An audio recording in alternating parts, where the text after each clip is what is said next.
morning, ladies and gentlemen. Welcome. This is Talking Point on WESN, your content capital, the only station in the nation broadcasting HD. WESN, television with a difference. My name is Sean Michael Small. My co-host is still unable to join us. He sends his apologies, and we continue to wish him well. And we are grateful that he is still okay. It's just he's sick. He doesn't necessarily think it's a good idea to come out, but we are grateful that he's not in any particular danger. There's no reason for us to worry, but we continue to wish him to get well soon. Meanwhile, of course, the show must go on. Later on, I should be joined by our usual Wednesday contributor, Mrs. Karania Shishera. She has some thoughts to share on some of the larger political topics that we've been monitoring over the last week. But before that, we have the daily review.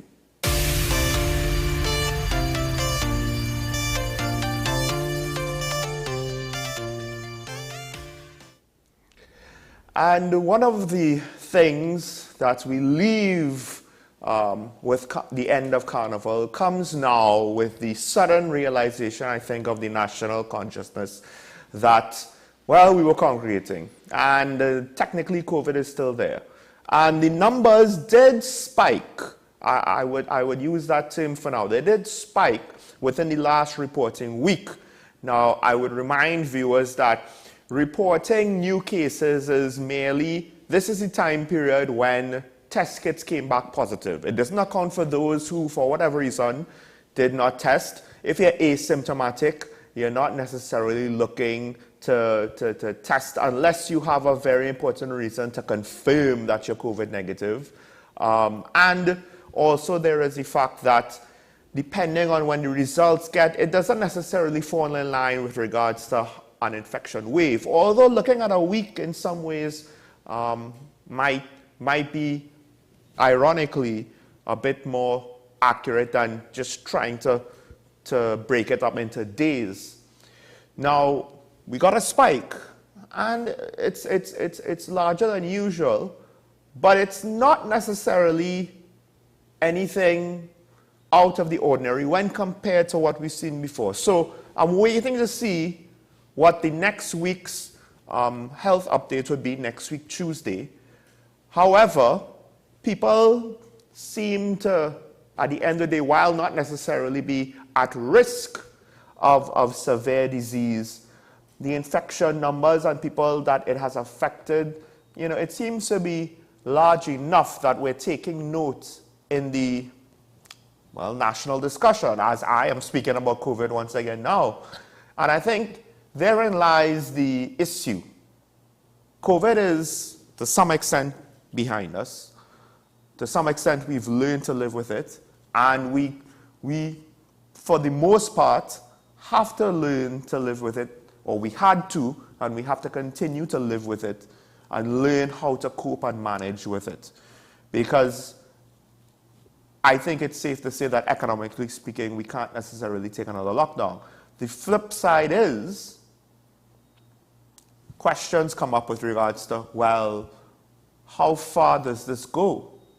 How far can we push it? And the unfortunate thing about your health, as we have reminded people, as was told to us by Dr. Ombadine, treatments generally don't cure what you have. They just slow it down and help you to maintain what you have left. And especially after coming out of COVID, when we realized, we're a nation with a lot of NCDs, with a high prevalence of things like diabetes and heart disease, things that COVID will prey on. Now, generally speaking, we should be trying to get that high prevalency of those things down, even without COVID. But at the end of the day, to what extent are we, pushing the envelope too much, not regarding our health, and then whether we had any major conditions before or not, something happens, and we regret the result, but by then it's too late. So Therein lies the interesting question. At this phase, and for the last 6 months or so, we've been telling the public, look, you have to be responsible primarily to yourself. And I will continue on that message. We know that COVID could have breakthrough infections with regards to either vaccination, immunization, or natural infection immunization. But at the end of the day, what about yourself? Right now, with regards to the 8 who have been reported in the last week, I believe none are vaccinated, and 1 was middle-aged.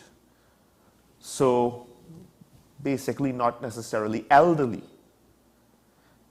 It's just a reminder, folks, that technically it's still there. Technically, it still could cause harm, and we still don't necessarily know the long-term effects of COVID.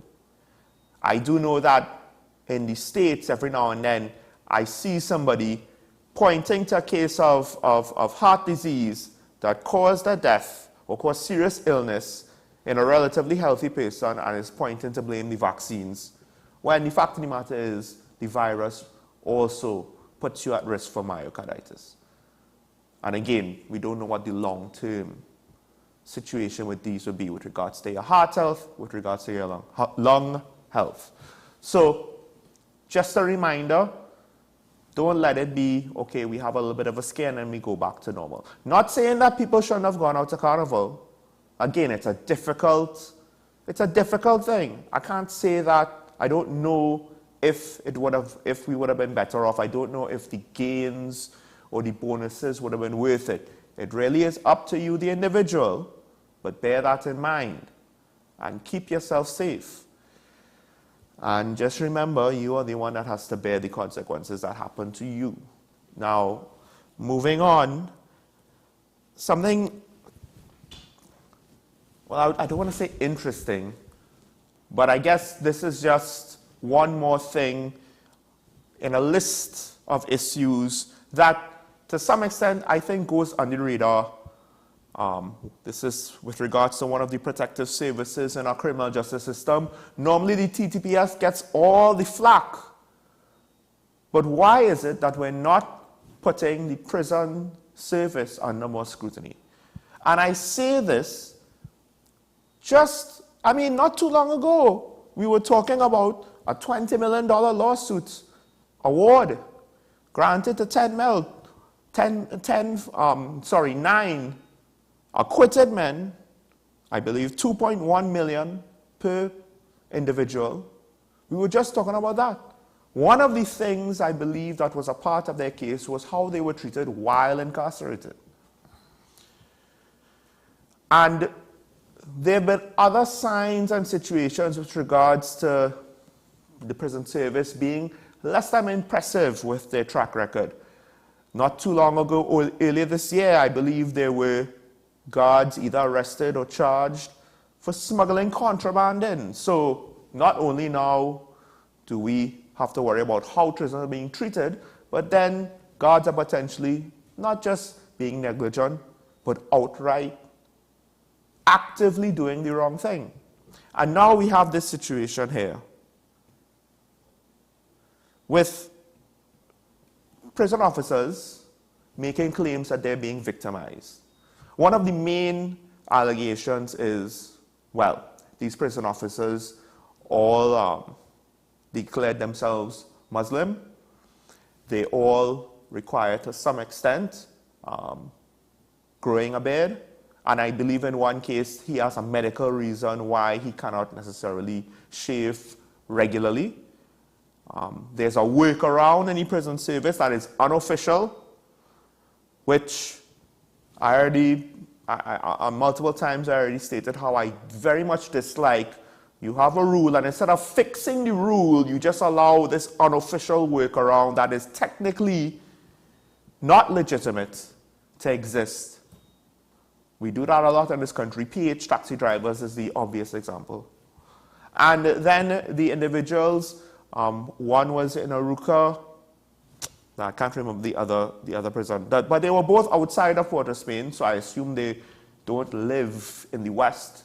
And they were assigned to the Port of Spain prison. seemingly as a form of punishment. And while conducting the lawsuit, the judge then had to basically order that no, they be sent back, that they cannot just be transferred, because it's technically not a punishment according to HR. So it seems as though everything before Carnival was like half a year away. This is the second half of the year. We've forgotten about, well, what about the prison services rule with regards to the $20 million award? What about the fact that prison officers also get caught up potentially in corruption? Again, the TTPS gets all the flack. This is important because the criminal justice system is a system of multiple parts that need to work together effectively if we're going to solve this crime problem. And right now, it's not just issues that we should be having with the police. We should be having issues with the DPP and whoever's causing the problems there, the judiciary, the prison service. I mean, maybe most people think, these men are guilty, they don't deserve anything. Well, apparently not all of them, because sometimes they get acquitted, and then sometimes they end up suing the state. And a good proportion of the time, they win that lawsuit. And just about, granted, the rate is never going to be zero, but one would argue if it's too high, then it's obvious something is going wrong.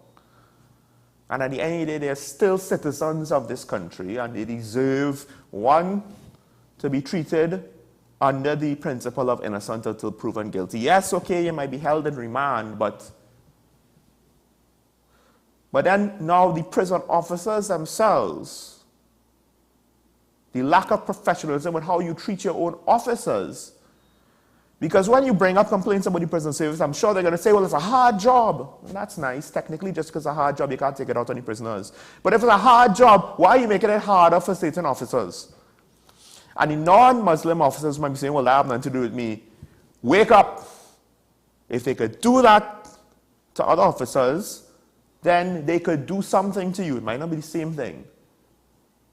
But they could stoop to that level with some of you. They could stoop to that level with all of you. Now, it's just allegations. It has to be adjudicated in court of law. So I just said prisoners deserve innocent until proven guilty. So too does the prison service. But this is just one more thing I believe. There are a lot of things that come up. But unlike the TTPS, I believe the prison service kind of flies a bit more under the radar.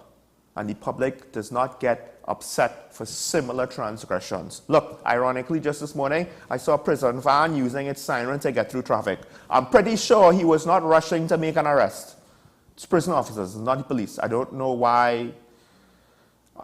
If you're going to do a prisoner transfer at 7:30 in the morning around the savannah, I'm pretty sure you could have maybe thought of a better time to do that. But anyway, last story. Speaking about treating nationals well, an international organization, Human Rights Watch, is now asking the government to repatriate nationals still held in Syrian refugee camps. It's an ongoing story. One of the first topics we've covered here on Talking Point. We did have, not too long ago, Nafiz Muhammad again to update us. It seems as though if it's just about logistics, we could get help, relatively speaking, we could get including from the American government. And I guess all I will say, because I don't have much time, is, and we'll get into this topic with Karen. So the American government is asking us why we're not doing anything about human trafficking.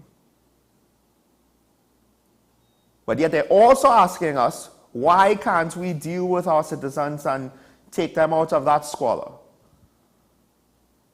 And it seems as though we're not necessarily too concerned about the Tier 2 human trafficking report from the US, the Tier 2 status of our country.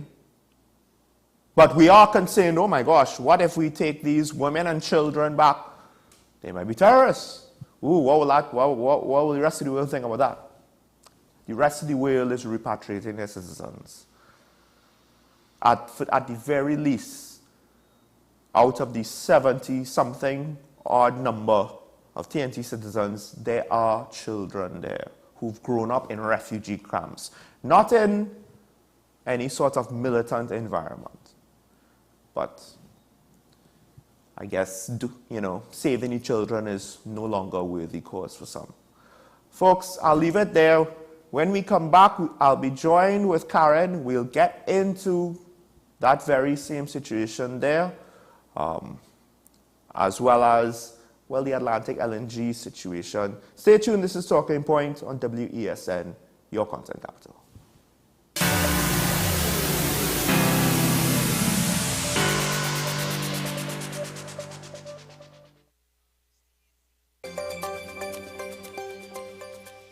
Have we taken into account the experiences of those who have received a devastating diagnosis but persevered, fought, and are survivors today?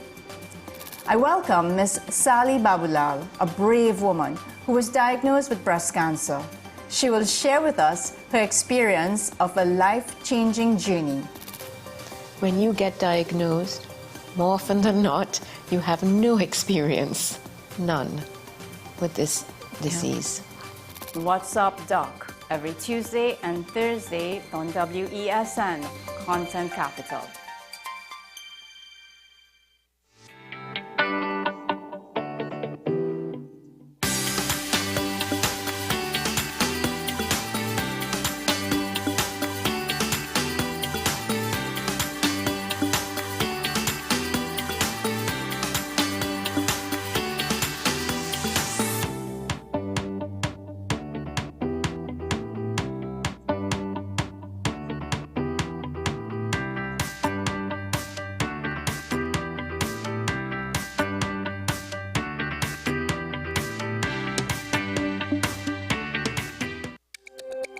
Every word, every line, every paragraph depicts a real moment in someone's life. A father, a sister, a mother, a brother.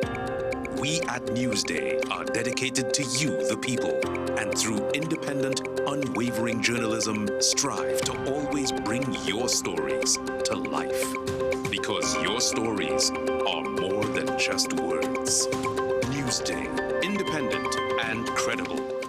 With society plagued by a host of issues, with debates surrounding our urgent concerns falling short, with questions of our future not always being answered.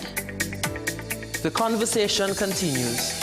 Join me, Kemuel Pascal, as the voice of the youth comes to life. We will confront the controversial topics of today's world to gain answers that are key for a better tomorrow. One and One with me, Kemuel Pascal. Wednesdays at 10 a.m. Only on WESN, Content Capital.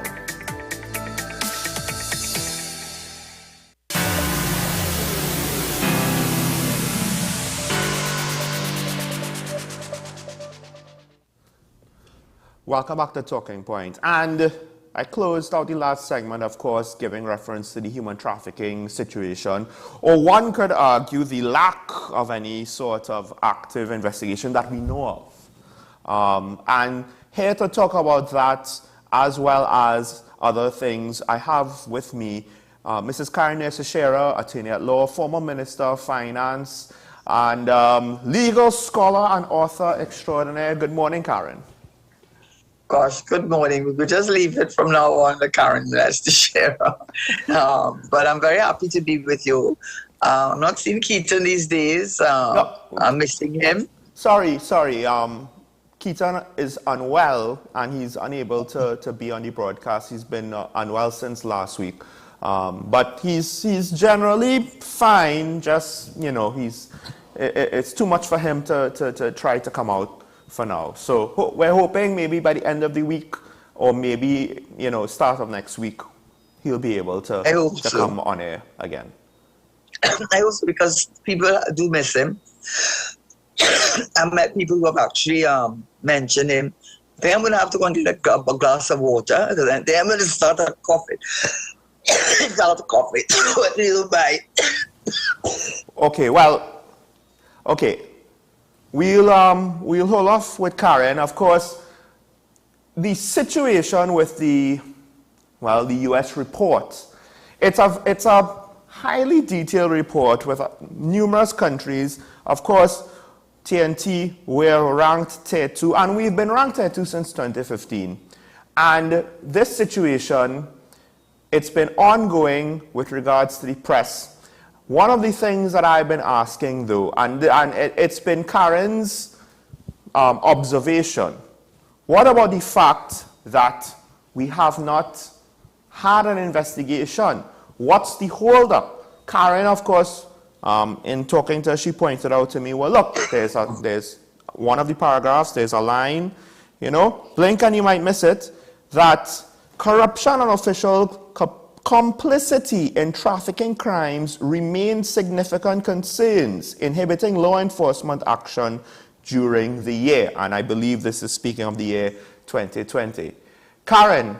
Right, now, that is the issue that really struck me. And then, of course, you may have mentioned that they had an interview with a statement from the U.S. Embassy on Tuesday that you might say didn't give any further clarification on the issue. But in a sense, it did, without being direct, because you have to be careful as a foreign government to not be seen to be interfering with the sovereignty and autonomy of another country, particularly when it comes to its national security issues. So I imagine that the Americans, in giving their report, would have to be careful in what and how they phrase what they have to say. But what I have taken out of, go ahead, sorry. I don't want to preempt you, but the Express does have a report that according to the ambassador, the senior government officials, as referred to the report, are employees on the government's payroll who are accountable to the people of Trinidad and Tobago. There you go. So I think what the Americans have to be careful. And when I say the Americans, I'm talking the embassy or whoever the representatives are. Mm-hmm. So clearly what the Prime Minister attempted to do, and he was ably assisted, I'm sorry to say, by some of the newspapers, because instead of making the headline about the report and about the government officials being involved in not only being involved in the trafficking, it's inhibiting meaning preventing if law enforcement. And because oftentimes we hear them say, well, if there's a problem, go to the police. But if you read the report or that paragraph, what they're saying is they have had not one conviction, not one arrest, but what they're saying is that the very same senior government officials are the ones inhibiting the law enforcement agencies from carrying out their duties, and that is a very troubling thing. So I think that's one point that was made. But the second point was when the Prime Minister, I have to say, ably assisted by others with their own agenda, and the newspapers, really, I thought that was really I really did not reflect well on them, to make the headline about Prime Minister says UNC Minister, UMP MPs involved in human trafficking. That's his opinion. And then you put in a little tiny little subline, so the Prime Minister had in Parliament. He is commenting on a report. You think the United States would have issued that kind of report publicly if they did not have the information, and far more than they can say? Usually the embassies try to work with each other and resolve issues. For them to have taken the step that they did, to be so pellucidly clear, in my view, as they had been, and then to follow it up on Tuesday, being careful, saying that they get their information from relevant ministries. So if you want to bring in the opposition MPs, they have just put an end to that. Please read between the lines. You don't have to read between the lines. They've just told you that where they got the information is from the ministries. I don't know that the opposition MPs form part of the government ministries. Not only did they say that, but they say that the information from the various ministries is then passed through a siphon to the Ministry of National Security. So they've made it look very clear that they're talking about the government. And what they have been saying is that the very same Ministry of National Security, which is which you have to read as the law enforcement agencies, are the very agencies that are being inhibited from taking any action. And that is, if you wanted any proof of that, there have been no convictions and no arrests. I mean, the proof is in the pudding. And the issue here is, to me, I mean, I found it very disgraceful, in my opinion, that the editorial staff, and I love the Express, I write to the Express, I respect the Express more than, not that I don't respect the other newspapers, but I do particularly respect the Express. For them to have sat down as an editorial team to understand, as they do understand, that headlines and the first paragraph, or maybe the last paragraph, is what most people read. They must have known by saying that UNC ministers involved in human trafficking. That's the end of the story. And that was not what was reported. That is what the Prime Minister tried to do in his usual manner of deflection. And don't tell them to go get with the evidence. They're telling you we can't get the evidence because they're being inhibited from giving the evidence. And if you wondered what period they were talking about, they were very specific. They said 2020. This government has been in office since 2015.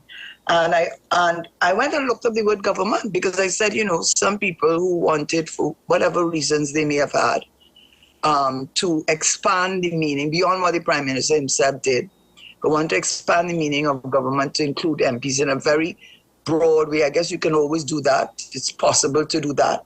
But the meaning of government in the Merriam-Webster dictionary, it says a unit which exercises executive authority. No, that's our system. We have judiciary, executive, and legislative.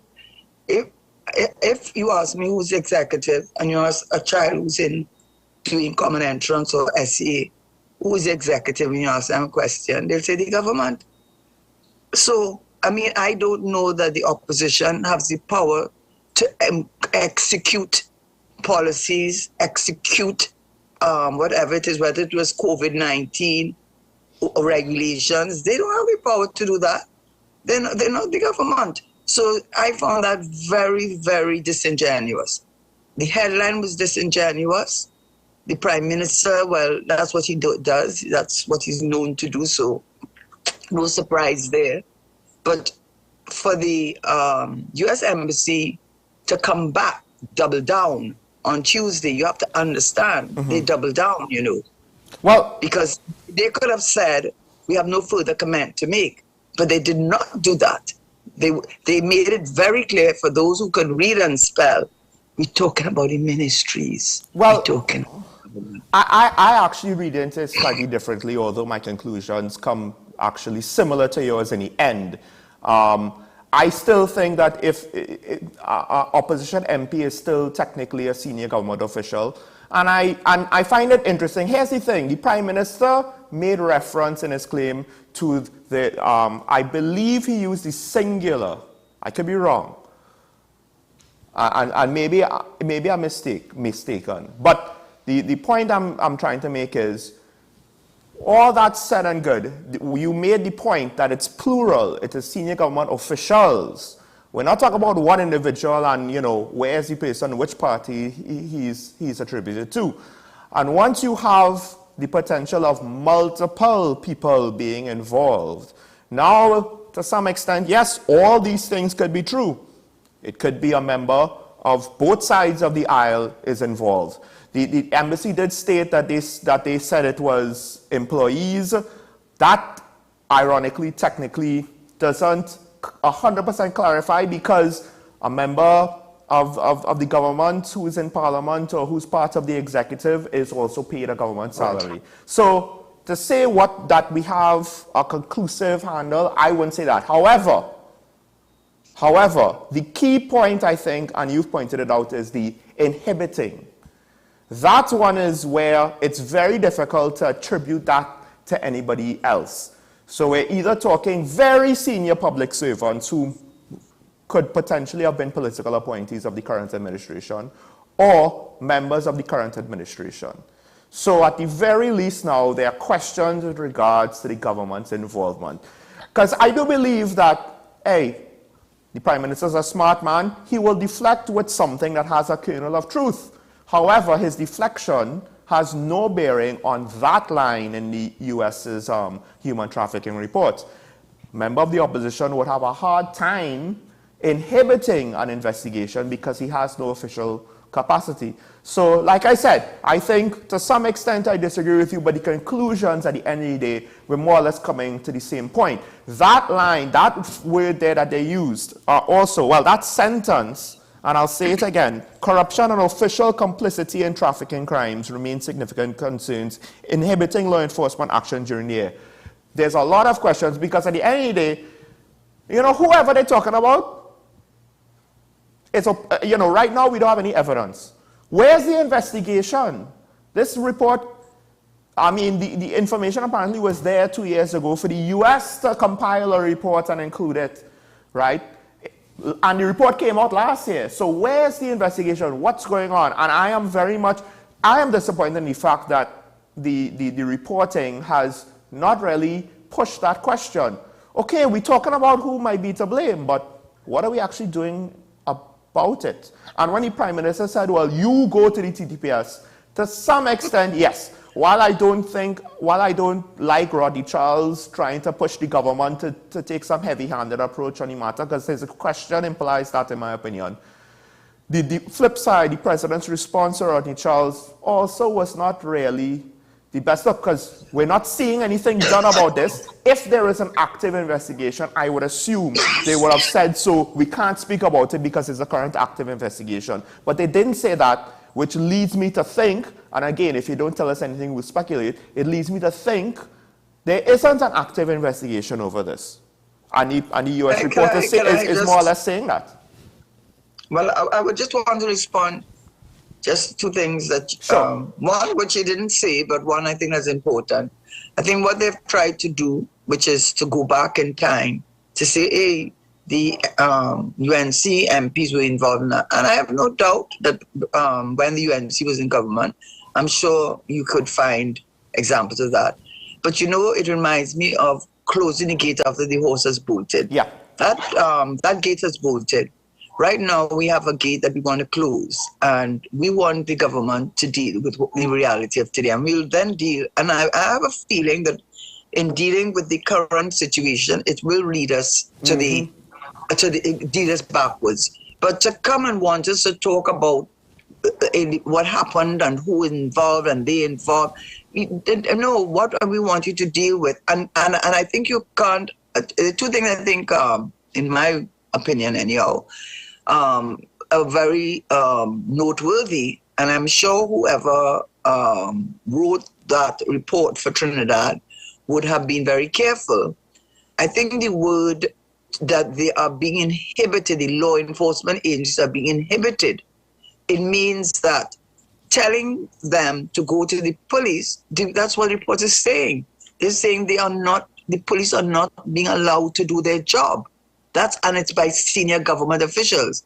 So again, that then reinforces the point that who can have the power to do that? But the key word is inhibiting them. Well, that's from the report. Well, actually, I just want to point out also the sentence starts out stating up front corruption and official complicity. So I would include those words as well with inhibiting. Corruption and official complicity. Right, but what I'm saying is, yes, go ahead. What I'm saying is, who is being inhibited? That's the key. It's not what we already identify what the problem is, but now they're telling you who is inhibiting that. It is who is being inhibited to do the work. Who is supposed to do the work? It's the law enforcement agency, which is the National Security Ministry, and who is inhibiting is senior government officials. They're telling you that. And then to respond to what you had said, in my respectful opinion, of course, Trinidad is a complex country and they're going to have people who support both sides of the equation. Mm-hmm. But the persons have to be senior, they have to be in a position of authority and power, because they didn't just say government officials, it's senior government officials. And the word government means exactly what it means. And what I'm really trying to say with that is that I think that the second statement on Tuesday by saying we get the information from the ministries, and it comes through the Ministry of National Security. That was on Tuesday. That was the statement they gave. I think they were trying to clarify that when we said government, that's who we were talking about. And at the end of the day, I don't know how much time we want to spend on what Devan Miraj has to say, what the Prime Minister has to say, to deflect from it, because we are then going down the rabbit hole, which is what they want us to do for their own political objectives. And that's what politicians do. But what I do think we need to do is to say what is being done, what has been done, why has there been no conviction, where's the investigation current. I don't want to hear, we could hear about before. We could hear about before. But you see, the gate is still open. And before the gate closes again, let's try and close that gate before they escape now. So that if we could close that gate and capture some level of conviction, we may be surprised that there will be connections with those on the other side. Maybe we'll find connections. Well, we are not surprised. We have to close out, but I'll just like to point out a couple of things. First, I actually find that the claims that Devan Miraj makes don't prove anything. So, and they could be very well true. They speak more, in my opinion, to prostitution than human trafficking. But like you said, that is then. And I've said this before, they don't actually prove anything directly about 2020. That was 2015, 2012. So it's interesting from that regard. It's like, if you want to connect the dots for us, then maybe we could take it more seriously. Now, I think the other thing... Gary Griffith, did you mention Gary Griffith? What Gary Griffith did say? But to me, he was, for the most part, politicking. But I agree with you, not necessarily for the same line of thought, but who is inhibiting? Well, obviously, and with the embassy saying people on the government's payroll, now the next thing to look at is senior government officials in the Ministry of National Security. So the National Security Council, the public servants in the ministry, various senior members of the various arms. Those who hold the position. No. Listen, Karen, I did point out the National Security Council as well, which includes... Yeah, but what I'm trying to say is make a distinction between opposition members of parliament. Yeah, well, that is the government. The National Security Council is the government, yes. Now, right, so stop the talk about opposition and so on. Stop that talk. I'm speaking now about the political figures in the government that have any authority over the Ministry of National Security, as well as the senior officials, some of whom might be appointed by the current administration in that ministry. These are the questions we have to ask, because that's what we're left with. The government, the Prime Minister said what he said, but at the end of the day, the opposition can't inhibit anything. And if they can, then something very much is dreadfully wrong. Just one last quick thing. To Karen's point about the barn door is still open. There is that situation with the reports about child sexual abuse in institutions, and that was way long ago. And now we lament how things weren't done then. I think, we do have to ask ourselves now, are we willing to not repeat those errors? Folks, we have to take a break. When we come back, we're going to switch gears now. Karen and I, we're going to pick up a discussion point on the economy. Stay tuned. This is Talking Point on WESN, your content capital.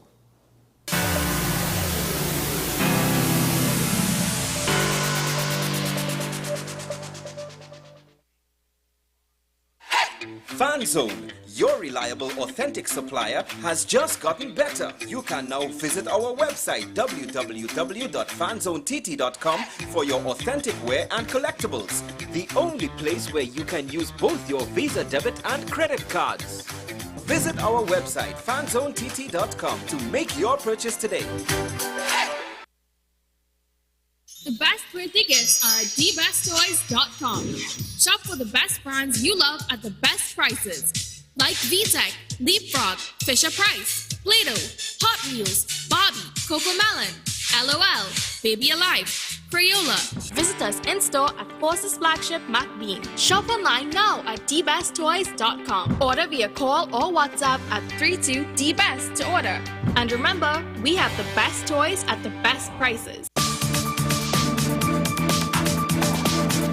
I am Rondell Donowa, attorney at law and host of Strictly Legal on WESN Content Capital. Strictly Legal is a legal program geared towards informing you, the public, of your legal rights, responsibilities, and remedies.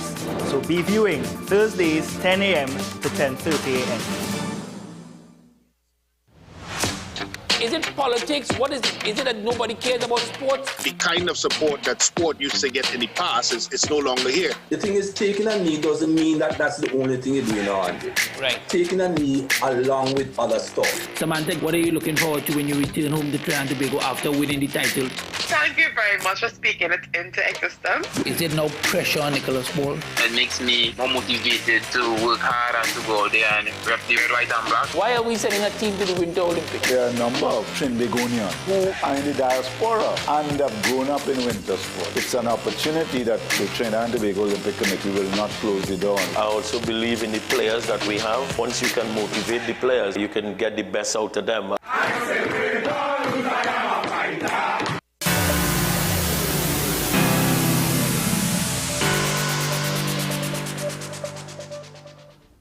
Welcome back to Talking Point. And when we last left off, Karen and I, we were talking about the human trafficking situation. It's not a good look. Now, granted, nothing's proven, folks. Nothing's proven. We're speculating here to some extent with good reason, because that's where what has been published is leading us to. And, like I always say, if the government or any politician, because we have opinions on the opposition as well as Tobagonian politicians as well. You don't like our speculation? Be more transparent with what's going on. Again, they did not say that there was an ongoing investigation. So I don't know what you're trying to protect right now, or whom you're trying to protect. And therein lies the problem. There's a lot with regards to this situation, but we leave it there because we want to move on to the Atlantic LNG offering VSEP. They are restructuring, basically. That's how the article tried to phrase it, package it, try to frame it. But at the end of the day, there were some key takeaways as well as some other situations. And we spoke about the economy last week and the fact that natural gas prices and even oil prices are dropping. But there are further effects that you're seeing, Karen. And when you combine that with the fact that, well, but you're restructuring, but you're downsizing. You know, you're not restructuring, but staying at the same level. You're downsizing. Well, I mean, that's the nice euphemistic way of saying that's what you're going to do, because every company is entitled to reorganize and restructure. And if part of restructuring and reorganizing means reducing your staff, then you have participated in a restructuring exercise, which any entity is entitled to do. That is part of that is part of it. But the issue really is, and this is what one has to have really great concern about, is that right now, oil and gas prices, well, I think we've said it before, but we can just say it again, that the budget was at $92.50 for oil, and from the reports on the exploration and production side, which is, I think, Heritage, they are not seeing the kind of production from oil as they saw, I think, in the previous year, 2021, 2022. I think it was in the news, it was a significant reduction in the barrels of oil that are being produced. Mm-hmm. That combined with a lower production and a lower price of $70-something, that's what it's been trading at generally, does not augur well for revenue that was based on the price of oil being $92.50 or thereabouts, I believe. But the far more worrying one, of course, is natural gas, because we really do not refine oil. I think the Prime Minister tried, as we know, when he went Guyana, to try to sell the 5-year-old rusted refinery, and no one took up the bid, although Mr. Young says people are interested. Well, I don't know where they are. What I do understand from reports is that Guyana is building their own refinery because they have so much oil and so much gas. And they are building a refinery in the south of Guyana to produce 30,000 barrels of oil per day. So that is very concerning. So that's on the oil side. On the gas side, what you really need to be worried about is while some natural gas prices have been falling, and we discussed the reasons. I'm sorry about that noise. I wish I could go outside there. Okay. You know, we know the reasons, and they're not going to change in the short term because it's a geopolitical issue. It's an issue with Russia and this war that has gone on for a year, and Europe being held at ransom by Russia, which is not acceptable, and therefore affecting United States relationship in terms of its power base and all that goes with it, which we are not involved in directly, but we are involved in the sense that the outcome of all of that is it affects the price of natural gas. And what we are seeing now is that LNG had become important because a lot of the European countries were using the LNG method to get their natural gas rather than the pipeline because of all the issues which we know about.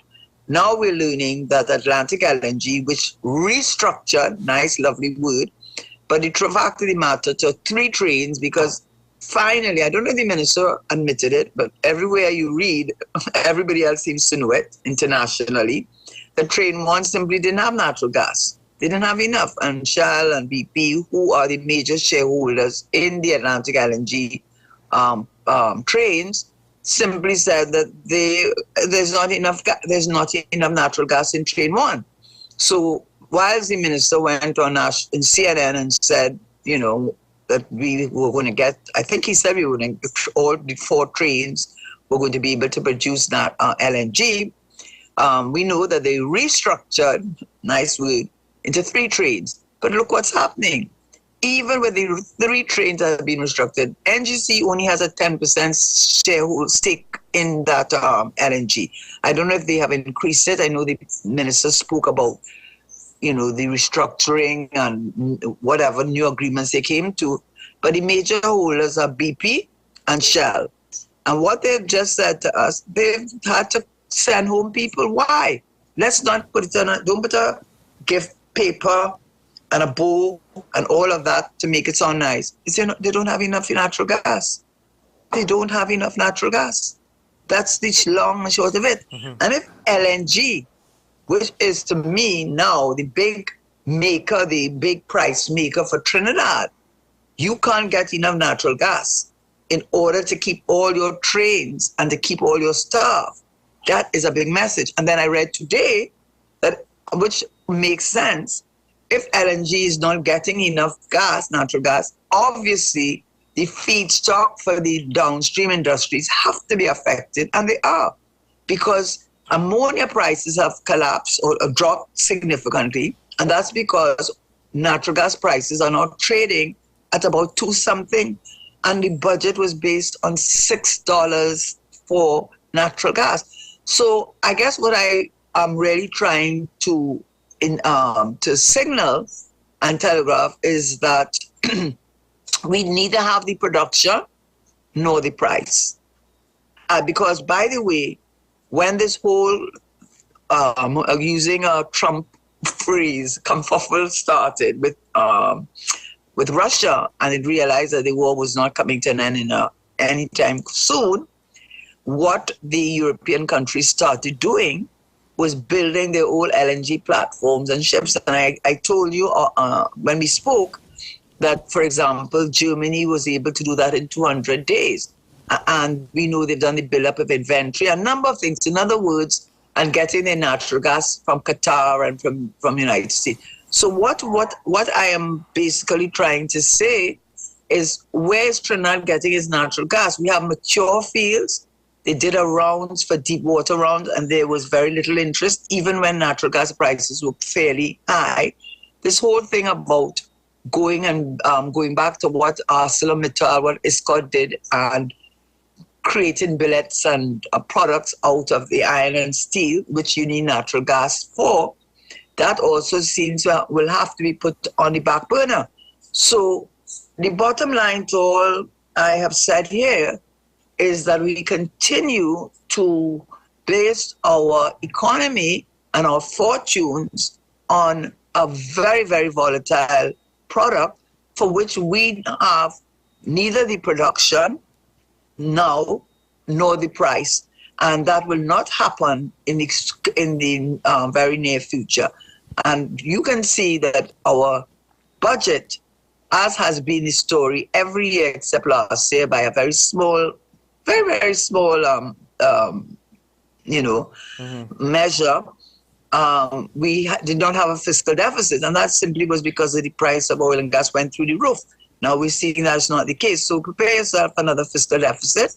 And as in every year since 2015, certainly when these fiscal deficits started becoming the norm, it's been based on overpricing the price of oil and overpricing the price of natural gas, as well as also overstating the production of natural gas. It's been the story since 2015. Well, I would argue that even last year, the $1 billion surplus, I think, on a practical level, granted, technically, yes, Ministry of Finance budget had a $1 billion surplus, but there were a lot of outstanding, I don't want to say debts, but bills, and it might not have necessarily been on the books of the Ministry of Finance or whatever their books are. It could have been on the books of state entities like with AFCL or TNTech. Well, the best part is TNTech is not getting their money from the government.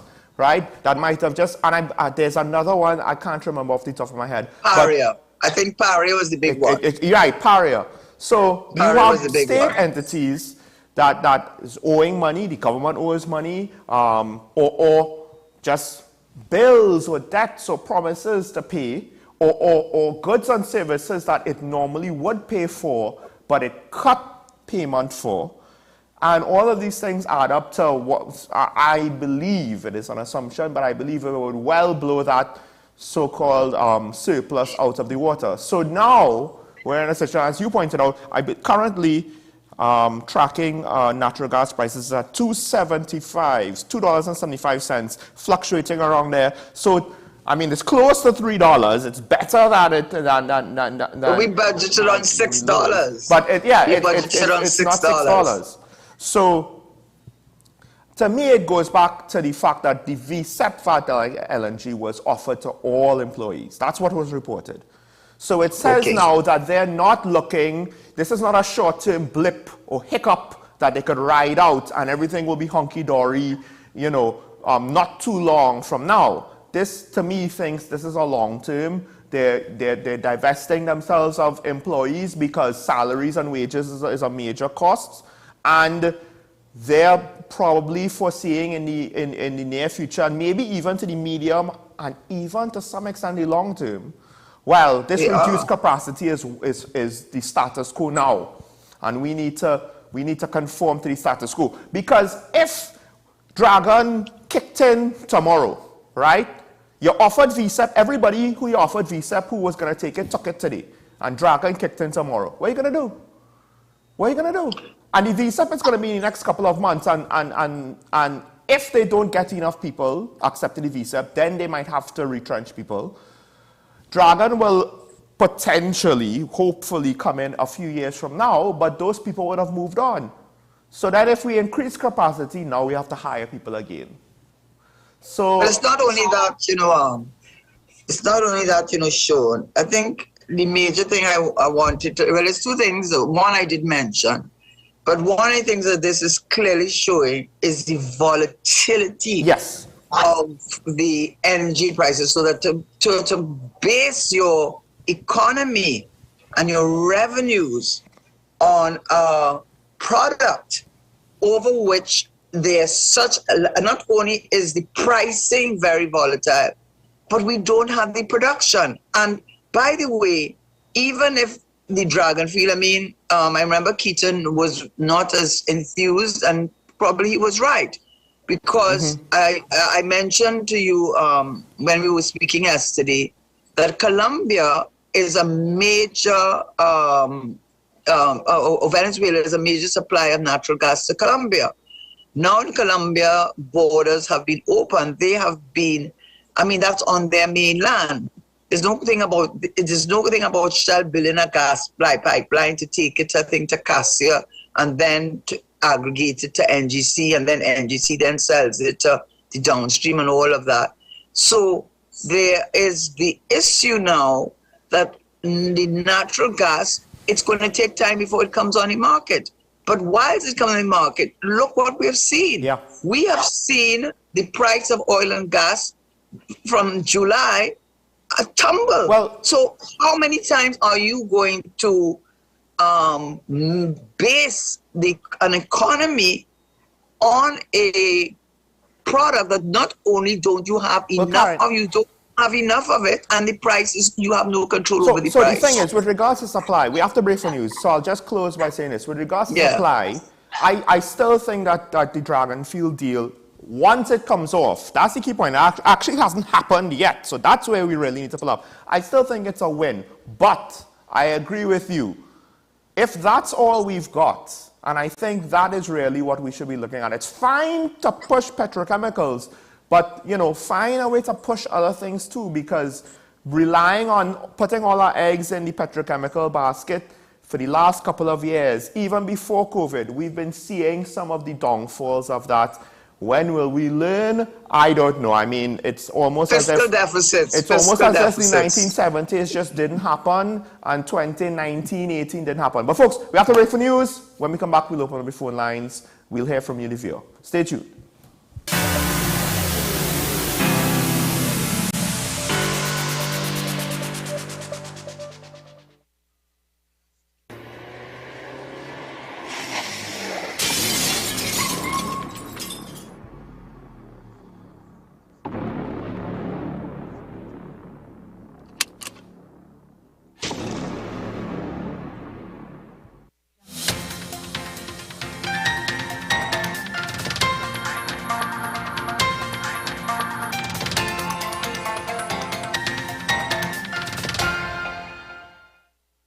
Here's your WESN News on the Hour. I am Denise Martin. Thanks for joining us. Here are the headlines. 8 more succumb to COVID-19. Pharmacy Board confirms increase in sale of cold medicine and COVID test kits. 6 more firearms seized, 4 arrested. And internationally, Iran probes poisoning of almost 700 girls. Now for the details. 8 more persons have succumbed to the COVID-19 virus. According to the Ministry of Health dashboard, the total death toll is now 4,347. Meanwhile, 559 new positive cases have been recorded. This is a significant spike from the previous week, which saw 226 new cases and the highest weekly figure since October. The rolling 7-day average for positive cases is 80, while for the deaths, the figure is 1. 53 persons are currently hospitalized with the virus. Well, Pharmacy Board head Andrew Rahman has confirmed that there has been an increase in the purchase of cold medicine and COVID-19 test kits over the last week. So much so that I have to confirm if the test, because we ran out, and I'm wondering if the test a little scarce, as if I'm getting a little trouble to get some. Police officers seized 6 more illegal firearms, including an AR-15 rifle and AK-47, to bring the tally to 40 illegal firearms seized since February. 3 of the firearms, along with varying quantities of ammunition, were seized during exercises conducted in the North Central Division, while the 4th weapon was seized in the Northeastern Division. In international news now, almost 700 girls have been poisoned by toxic gas in Iran since November in what many believe is a deliberate attempt to force their schools to shut. No girls have died, but dozens have suffered respiratory problems, nausea, dizziness, and fatigue. The Deputy Health Minister said it became evident that some people wanted all schools, especially girls' schools, to be closed down. However, he later said that his remarks had been misunderstood. Well, that was your news to the hour on WESN. I am Denise Martin. Thanks for watching.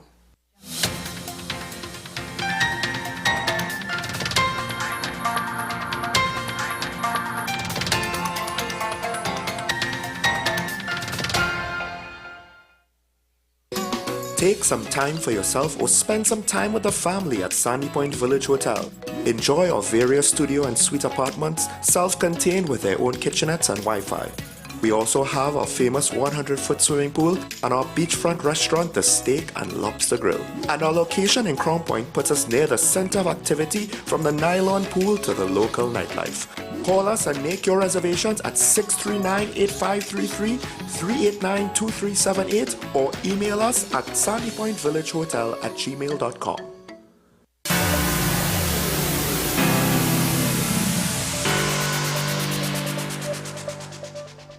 Welcome back to Talking About, ladies and gentlemen. Of course, the conversation did continue off air. However, we have to come back now to the live broadcast because we want to include you, the viewer. We're going to open up the phone lines, of course, as usual, so that you could join in. We did speak. Again, we got Karen's take with regards to the human trafficking report from the U.S. and the fact that senior government officials, the U.S. is saying that they're involved. Now, we're asking, where is the effort to put us, to solve this matter, to investigate this matter? Exactly. Well, get some convictions. Make us start. Make us start somewhere. Also, again, the signs for our economy, they're not necessarily looking good. We need diversification, but because we need foreign exchange. That's the real reason why we need diversification. We need another avenue of foreign exchange because we could get all the gas we want, but we saw this in 2019, 2020, even as early as 2018, 2017. When the prices get too low, it to some extent, we're in trouble regardless of how much business we're doing, because that's all we've got. Yeah, but it's not only billion for foreign exchange, of course, that's definitely it. But it's also creating salaries that are living wage salaries, because I don't know if you looked at the inflation rate. The economic bulletin in January from the central bank said that I think within the last few months, when they took out from headline inflation, they looked at core inflation and they looked specifically at food inflation. Yeah. It had jumped by 14% within the last few months. And they said they have never seen a jump in food inflation like that since 2014. We have a caller. So we had to take the call. Okay, sure. Good morning, caller from San Fernando. Good morning, Karen. Morning. I'm anxious to hear your take now on what we said today. Well, I just want to comment on the economic situation and to say something that Karen understands and you would understand, and they are not speaking about this. In addition to the gas reduction and all of that, Heritage Petroleum has been having lower sales than expected. So right now they are pumping oil, additional oil into Pointe-a-Pitre and looking for storage because their sales are not as they had expected. So that is a compound situation under what you all are saying there. And I have that on very good authority. And therein lies the problem in Trinidad and Tobago, that this thing is facing us, it's staring us in the face. And it seems as if diversification is not an issue with the government. There is no serious attempt to put some money into other parts of the economy and try to kickstart it. You see Tobago bawling for assistance in that tourism product that is supposed to be offering. And it seems as if we're not understanding that is also a part of the economy, which we need to get kickstarted. Yes. Thank you. Thank you, caller. Interesting that you went there, because off air we were talking about the same thing. It seems as though tourism is just left by the wayside. And as Karen is saying, we have concerns just with regards to our cost of living. So, listen, I understand it's volatile. As Karen, you said, it's volatile. So it's not as though there was some perfect path that was obvious with regards to what to do with the energy sector. However, it's fine that maybe you increase production or you're anticipating higher demand for oil and it's not there. That's fine. But take the lessons, right, of it's volatile, so we need to have something else. And I think this is the thing about diversification. A lot of people could say that they're brave and they're daring and they're visionary. But when it actually comes time to put your money where your mouth is, it's very easy to just default and be afraid and go back to, oh, well, this works. We know this works, so we'll stick with what we know. Sorry, Karen, we have a caller from Shogunas. Good morning, caller. Good day, gentlemen. Morning. Why it is that the U.S. ambassador seemed to join our treaties in song and dance on an issue. We have this matter about people involved in the slavery business. And nobody would say exactly what is the report they deal with it.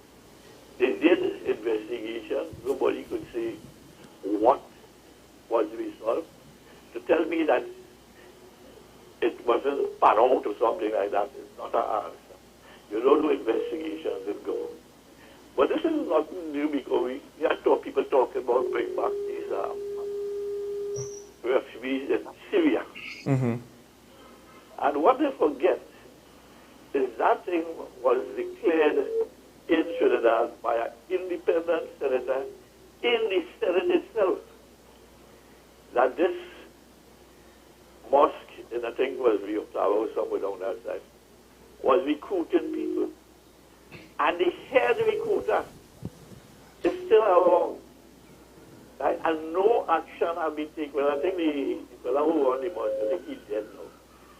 No action is taken. And this is the problem at our type of investigation. Christians, ladies and gentlemen.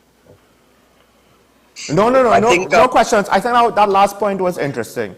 That last point is very interesting. We have children stuck in Syria, but the people who were directly involved here, nothing was done. So, but I also want to say with regard to what he's saying about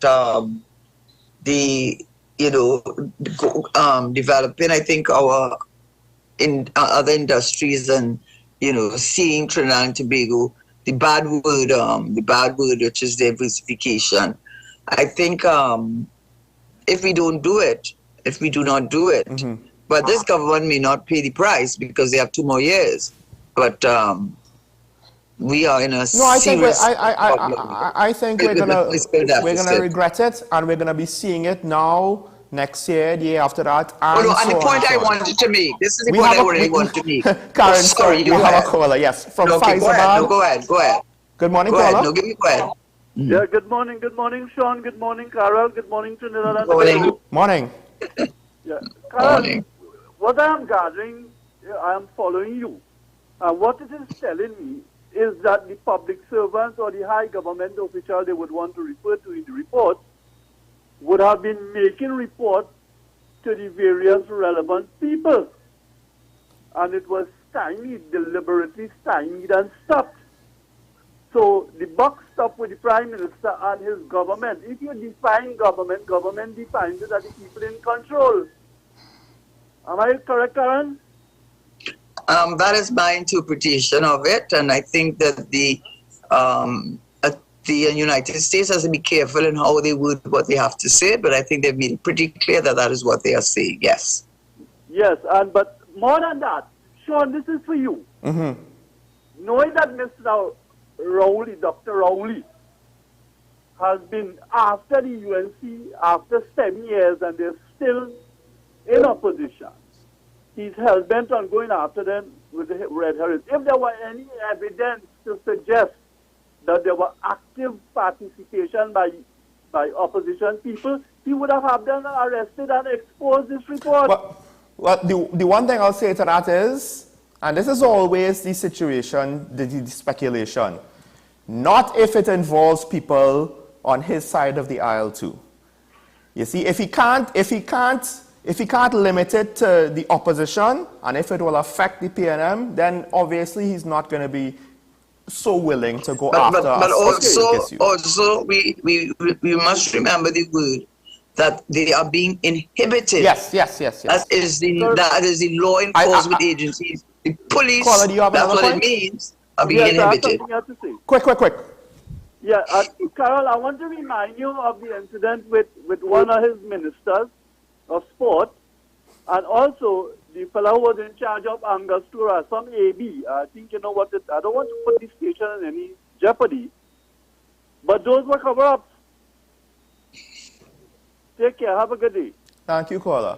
I mean, the other thing is, with regards to going after the opposition for corruption, well, we saw what happened with the Vincent Nelson situation, and I'll just leave that there. Karen, the point you were trying to make before the last just call. very quickly, it's just not only increasing our foreign exchange reserves, but the major problem which most countries have been struggling with, United States, Europe, is in the impact of inflation. It's buying capacity. So what I think the government needs to understand, that creating new avenues for persons outside of oil, which does not employ many people because it's a very specialized field.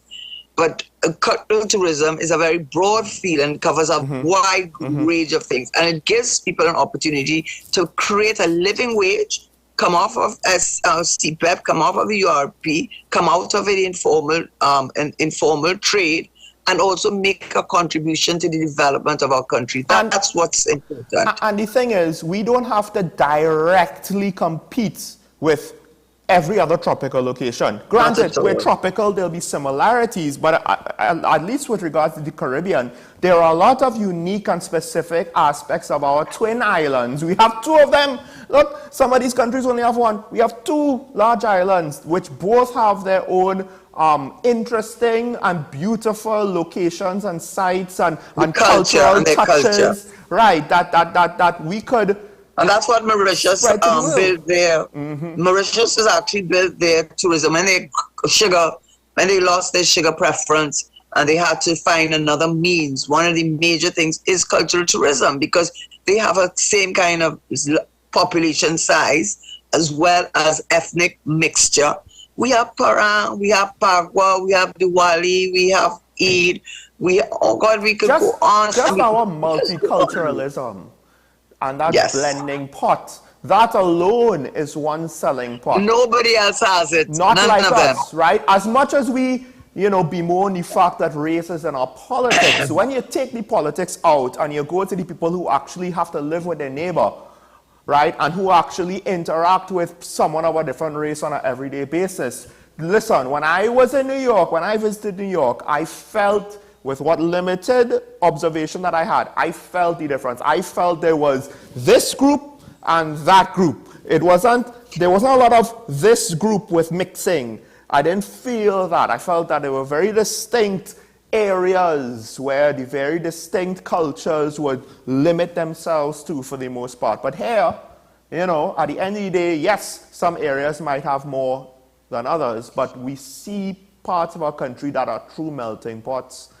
And I'm sure everybody will, to some extent, it's not as though the people in your circle is limited to one specific race and one specific race only. Let's be real. So. Yeah, but you know what I'm talking about is the opportunities that we have with the Angostura, developing different types of drinks. We have the opportunities with our food. Bitters, Karen. We're not just we're not just the home of Steel Pan and Calypso. We're also, I believe, bitters. Yes. Like all of these things that should be helping to Trinidad. There's so much going on here, but I'm sure most people don't know about Angostura and bitters and where it comes from. I think the ministry has to be held responsible, and therefore the government. I don't know much about how much allocation is given to the minister. I don't know how important cultural tourism is to the government. So I don't want to be too harsh in my thing, but he has to be more innovative, and I'm not seeing that. Folks, call in. The phone lines are open. Please don't look to all call in at 9:25. It will be too late by then. We still have enough time to take a couple callers. If you want to talk about something else that we haven't touched on. I did mention also, I am slowly but surely getting disappointed with the prison service. The TTPS gets a lot of bad rap. Bears the brunt of the blame with regards to our crime situation. But what about the other arms of law enforcement? Not national security, law enforcement. The prison service is a law enforcement arm. It's part of that criminal justice system directly unlike Coast Guard and Defense Force. And some of the things we're seeing, I just think they're bad signs. Allegations, has to be settled in the courts, I get it, but it's bad signs. So if you want to talk about that, want to talk about the refugee situation in Syria, caller from Shogunas, I really like that point, by the way. Not saying that the recruiter needs to be locked up, just saying that to some extent, it's kids over there. It's kids over there. Maybe the recruiter needs to be locked up. Well, listen, the gentleman seems to regret his decisions. That's not a priority for me. The priority, and that, you see, the problem is they might lock him up and then use that just as if, yeah, let those kids, you know, wallow in squalor. And oh, and you know something? I think most people who are in prison regret their decisions. True. So is that actually, no, I don't think so. Not the ones who get things smuggled in for them and throw parties and celebrations and smoke on all kind of jars and have cell phones in prison and have fetes and play music in prison. I don't think they regret one thing. Like you be the one of them or what? Like they invited you to one of them? Hey, don't put that on me, right? I have a very clean record, I would just have you know. Right, but I've seen some of the videos. That, I mean, it's crazy that I know that. Videos I'm joking. I know that's of true. prison celebrations I've seen it too. Have reached to the outside. So yes, I've seen it too. So then, are they really locked up? If they could broadcast videos, then obviously they have internet communication. That's good enough. That's good enough to solve a lot of things. You more or less have almost unfettered access to the outside world at that point. I'm surprised they haven't called well, let me not say that. They haven't called fast food delivery to be delivered to the prison without authorization. I'm surprised that hasn't happened yet. But with regards to tourism, I'll just say this. Yes, that's the sentiment for the longest while.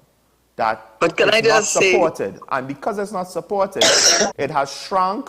What it was in the 80s and the 70s was so much more than what it is now. Even the 90s, even the early 2000s, you literally, if you've been there and seen enough, you could have actually witnessed the shrinkage to what it is now. I think the crime also, there were a number of issues with foreigners being attacked. Mm-hmm. And it made it into the international news, British tourists, so German, so that didn't help us at all. But as you wait for another call, maybe that might excite people. Mr. Watson Duke going for Port of Spain mayor. See, you can't keep a good man down, you know. And as well as you can't keep Watson Duke down, you know. Either good man or Watson Duke you can't keep down. I don't know if I'll put the two of them in the same. What does that say about us as a country, that he could believe that he has some chance of succeeding? What does that say about us, that he feels that he has a... Listen, the last 10 years have proven, not just in the United States, but around the world, that controversial political figures, I mean, just look at Israel right now. I mean, not to say that I have an issue with conservatives running the government of Israel, but to the extent that it's going to cause a rift in your society, you know, perhaps people should think it through a little bit longer. Same thing with America, same thing with other parts of the world. So, Mr. Duke, this is my thing though. What could you do for Tobago as mayor of Port of Spain? I could understand with regards but that's not a fair question. No, so what could you do for Tobago as a mayor? Why? That's, I think, part of the problem with Tobago. No, because Karen, I could understand being in central government and doing something for Tobago. But as mayor of Port of Spain, your priority is supposed to be Port of Spain. And you have no jurisdiction to really do anything for Tobago. But he campaigned in the THA on that point. And he lambasted, the rest of the THA, right, for not doing anything for the people of Tobago. So I would just like to find out where in the PDP mandate is get your popcorn. But I want to just tell you, that we have had several prime ministers who have come from Tobago. True. Ian R. Robinson, Dr. Keith Rowley, and they are from Tobago, and so we boy as they call it, and so I'm not going to. I don't support him. I'm not supporting him. I'm just saying that I read it today in today's paper that he's going up for mayor of Port of Spain. So I said, well, there you go. He must feel he has a following, and there are people who actually admire whatever videos that have been circulating and that are not. It has to be that because another time somebody would have gone into hiding and hoped that it would have blown over, but you're not doing that. You've made this point off air. And I hate to say this, but you are right. The question, of course, is if that ends up making him more popular, what does that say about our voting public? Let's just leave it at voting public. And I would not like the implications of what I would say to a voting public. However, so far, I haven't really seen that level of support. He has been president of PSA for many, many, many years. I know. In spite of all of the scandals and the statements he made about the car he's driving, in spite of all of that, he held on for many, many years as president of PSA. Did he hold on only because of his popularity and he votes? Or the fact, well, if you want to use that as a mark, is Dr. Keith Rowley holding on for the same reason? Well, listen, at the end of the day, I am willing to say that the last election results were free and fair, or free and fair enough. With regards to the PSA, I'm not just so sure with regards to how their business was handled in general. And I'll leave it at that. We'll agree with that. I'll leave it at that. But again, my point is the PDP, because he is the owner of the PDP. Nota, Dr. Keith Rowley is the political leader of the PNM. Kamala Prasad is the political leader of the UNC.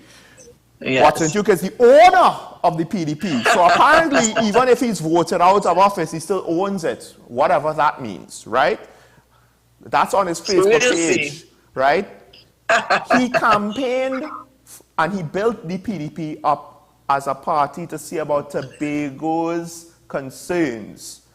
And now that his entire slate has left him because they could not work with him, even if I'm a Port of Spain resident who is hoping Watson Duke could do something for me, why would I have that hope? Because the last set of promises he made to the people of Tobago, if it's one thing if he became an MP or somebody in central government, like I said, or a senator, I get it. You could have influence on the national stage and advocate to Tobago on the national stage. But the mayor of Port of Spain is not a national position. It's a local position whose only concerns is supposed to be for Port of Spain. So no, but it's saying something very symbolic. What he's doing is saying, I am from Tobago, but I am also from Trinidad. And why should I limit my political ambitions, to be the mayor of Scarborough? Why can't I be the mayor of Port of Spain? Don't we have? So that it is more than that. Anyway, I really don't know what the answer is, but all I have to say is get your popcorn. It's not over till the fat lady sings, and he may have a plan. He did win the elections in under his party. Under his party, but Karen, under his party, 14-1. An argument could be made. Yeah. An argument could be made that when he was at the top of the ticket, might be weird. When he was at the top of the ticket, it was 6-6. When Farley was at the top of the ticket, it was 14-1. Most people, the name that matters to you is the person at the top of the ticket, not the owner. So therefore he's a Jack Warner. So therefore he's a Jack Warner. Therefore he's a Jack Warner. He's a kingmaker. What you worried about? Hold on. As much as Jack Warner has to answer for the allegations with FIFA, as an MP, I would not put Watson Duke as a local politician. I would not put Watson Duke on the level of Jack Warner. Watson Duke, you see, I said I'm going to get my popcorn. Exactly. Okay? Exactly. He is not getting any popcorn. I'm going to get my popcorn. And I do not support you, but I do not, I know that you are not a person that I should just ignore and believe that your days are over. Clearly, you do not feel so, and I believe that you may have a following. Karen, that's it for time. I would just say this. I am also entertained, and I also don't ignore. But you're going to get popcorn? Maybe. I don't know. I don't know if he deserves the status of popcorn.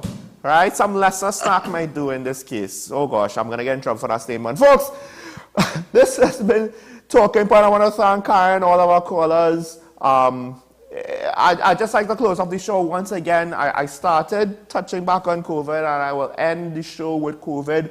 Please be careful. Please be safe. It has been reported that all 8 individuals, I believe, who died over the last week were unvaccinated. So if you're not vaccinated, please consult your physician. Consider it, because I understand there's still a lot of fear-mongering out there.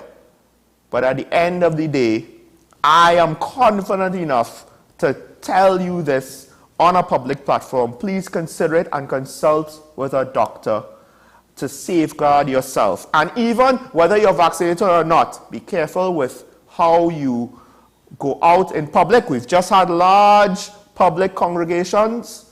Please, we've seen the spike. Hopefully it goes down by the next week or the next couple of weeks. Let's not take it for granted that it can't happen to us though, no matter what the levels or the numbers are.